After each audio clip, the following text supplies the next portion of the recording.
안녕하세요. 사지의 원인과 남녀의 궁합관계를 가지고 마음을 깨뜨려서 방법과 해법을 찾아주는 수사입니다. 오늘은 남자들의 혈액형별 섹스 로망에 대해서 알려드리는 시간을 가져보겠습니다. 부부나 애인 간의 섹스를 하다 보면 이 남자가 도대체 어떤 것을 좋아하는지, 어떻게 해야 상대가 좋아할까 도무지 감이 안 왔던 분들 많이 계시죠. 그래서 선혜가 오늘은 남자의 혈액형별로 그 기준점을 잡아주고 어떻게 해야 상대에게 만족감을 줄 수가 있는지 알려드리겠습니다. 남자의 혈액형별로 섹스의 로망을 알려드리는데 정말 아주 잘 맞을 겁니다.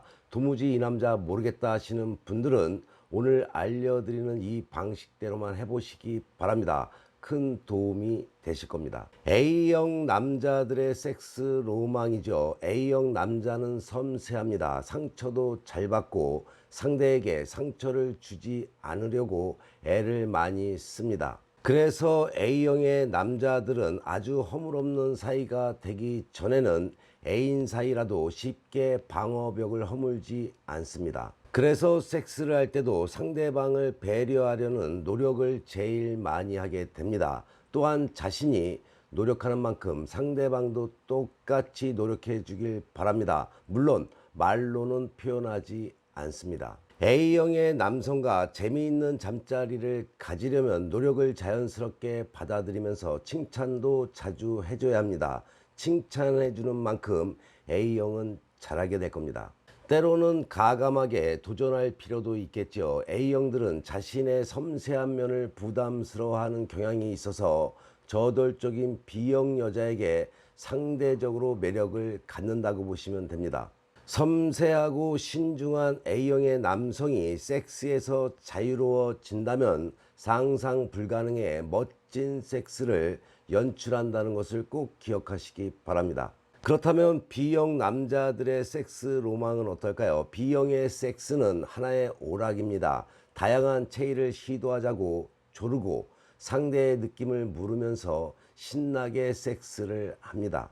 빠르게 그리고 진지하게 열심히 섹스에 몰입하는 것이 바로 B형 남자들입니다. B형은 시각, 청각, 촉각 등의 여러 부분의 만족을 추구하면서 섹스의 재미를 높여나가기 위해서 SMS 경향이 있다고 보시면 되겠습니다. 때문에 B형의 남성들은 침대에서 섹시한 난젤이나 분위기 있는 음악, 향수 등을 바르면 제일 좋아하는 타입이죠. 자유분방한 B형 남자들과 섹스를 할 때는 재미있게 다양한 도구를 준비해 놓으면 오케이입니다. 그렇다면 AB형 남자의 섹스 로망을 알아볼까요? AB형에게 거짓말할 생각은 하지 말아야겠죠. 언제 어디서나 분석하기 좋아하는 AB형 남성들에게 거짓 오르가즘을 흉내내면 단번에 들켜버리게 됩니다. AB형 남성들에게는 입에 발린 칭찬도 하지 말아야 합니다. 이들 앞에서는 그저 솔직하게 행동하는 것이 최상입니다. 물론 거짓 연기를 했다고 해서 AB형 남성들이 발끈해서 화를 내는 일도 없습니다. 그들은 단지 분석하길 좋아하는 것 뿐이지 감정적인 반응은 절대로 하지를 않습니다.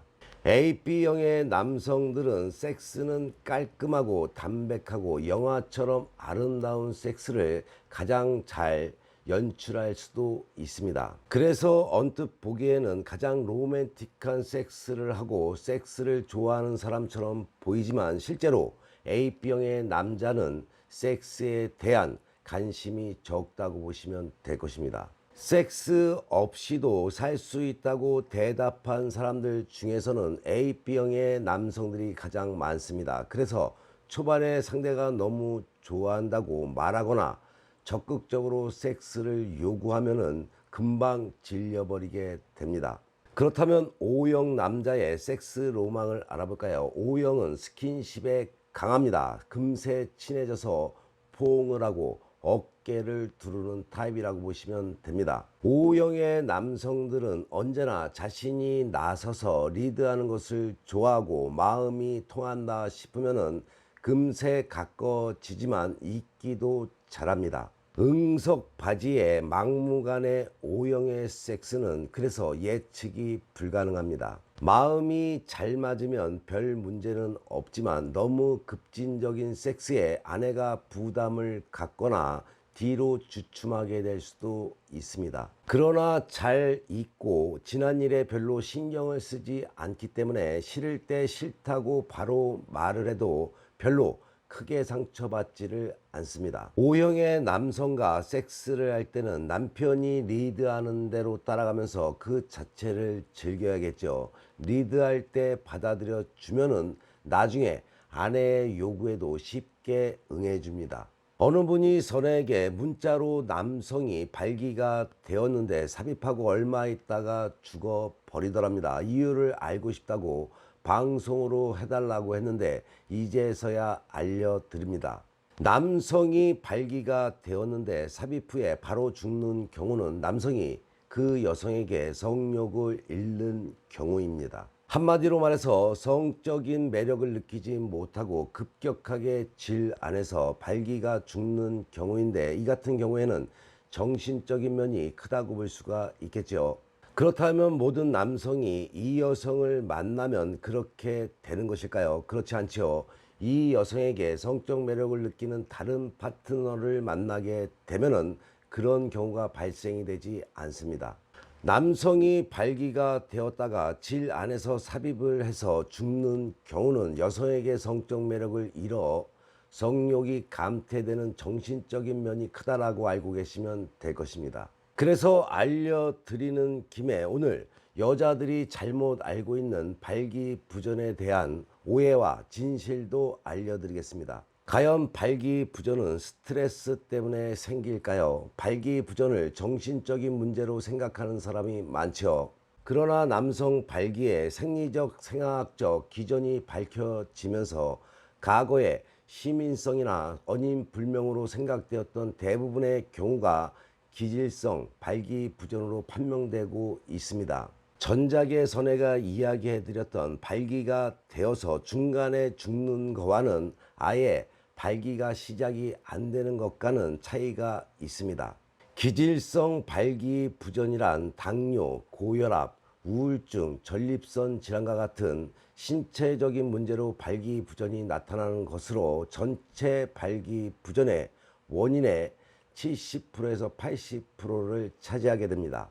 그렇다면 발기부전은 나이 탓일까요? 중년이나 노년이 되면은 발기부전을 경험하는 환자가 많은 것이 사실입니다. 그러나 노화가 발기부전의 위험 인자 중에 하나일 수는 있으나 이것이 발기부전으로 연결되는 것은 아닙니다. 그렇다면 남성의 발기부전은 남자만의 문제일까요? 발기부전은 대표적인 남성 질환이라고 할 수 있으나 그 남성의 파트너인 여성의 삶에 큰 영향을 미치게 됩니다. 실제로 발기부전이 있는 남성은 부부관계에 문제가 있는 경우가 많지요. 지금 경험하고 있는 분들도 많을 겁니다. 그렇다면 우리가 알고 있는 비아그라 발기부전 치료제는 정력제일까요? 발기부전 치료제는 일시적으로 발기 능력을 회복시켜주는 약물로 정력과는 관계가 없습니다. 우리가 알고 있는 비아그라 발기부전 치료제를 복용을 하더라도 성적 자극을 받지 않거나 욕구가 없는 경우는 발기는 일어나지 않으며 정력제가 아니란 것을 아시면 될 것입니다. 그렇다면 발기부전제의 약효 지속시간은 발기시간을 의미할까요? 발기부전제의 약효 지속시간은 성적 자극을 받았을 때 발기가 가능한 총 시간을 말합니다. 다시 말해서 약효 지속시간이 12시간이라는 것은 12시간 동안 성적 자극을 받게 된다면 발기가 가능하다는 의미이죠. 하루 종일 서 있는 것이 아닙니다. 우리가 여기서 알아야 될 것은 남성의 성기는 6시간 이상 발기가 지속되면 조직 손상이 일어날 수도 있다는 것을 아시면 될 것입니다. 그렇다면 발기부전 치료제는 약효가 오래가는 것이 좋을까요? 발기부전제의 경우에는 두통과 안면 홍조, 메스꺼움과 같은 부작용이 발생할 수가 있다는 것을 아시기 바랍니다. 따라서 약물의 약효가 오래 간다는 것은 부작용이 발생할 수 있는 시간도 길다는 것으로 해석할 수가 있겠죠. 우리가 흔히 알 수 있는 비아그라, 이제 잘 알아들으셨나요? 다음 시간에도 아주 유익한 방송을 가지고 찾아뵙겠습니다. 빠짐없이 구독들 하시고 방송 놓치지도 마시고 좋아요 누르는 것도 잊지 마시기 바랍니다. 상대의 마음을 휘어잡고 싶은데 뜻대로 안 되는 분들, 부부 문제, 남녀 문제에 어려움이 생긴 분들은 주저없이 위에 나와 있는 전화번호로 전화나 문자 주시기 바랍니다. 당신의 연애사 선액 확실하게 케어해 드리겠습니다. 선에게 상담받으시면 지혜와 해법은 물론이고 남녀의 궁합을 바탕으로 상대의 속마음을 깨뜨려서 당신이 원하고자 하는 것을 얻게 될 것입니다. 어른들의 연애방송 TV, 행복한 연애방송 TV 열심히 보시고 좋은 일만 가득하시기 바랍니다. 더욱더 흥미로운 이야기로 다음 방송에 만나 뵙겠습니다.